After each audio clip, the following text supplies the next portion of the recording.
Hello, and welcome to the NVT Phybridge CCMT installation tutorial video.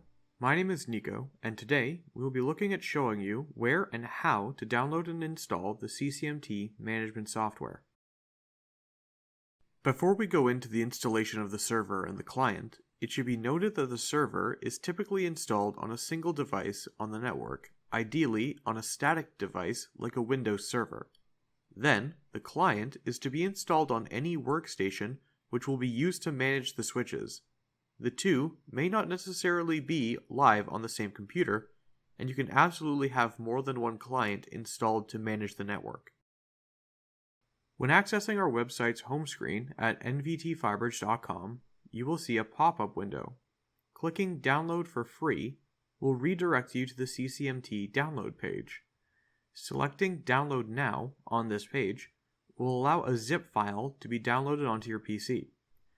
This zip file includes both installations for the CCMT client and the CCMT server.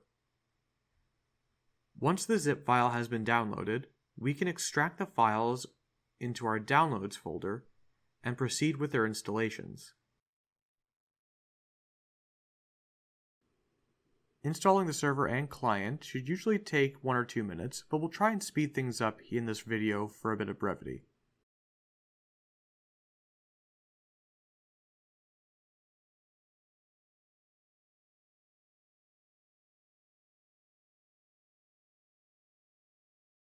Once both client and server are downloaded, you will be able to start configuring your CCMT client and server to meet the specifications of your network management. Thank you again for watching the CCMT installation video. All other CCMT informational videos can be found on our YouTube channel at NVT Phybridge. We hope this has been helpful in beginning your remote switch management, and we hope you have a wonderful day.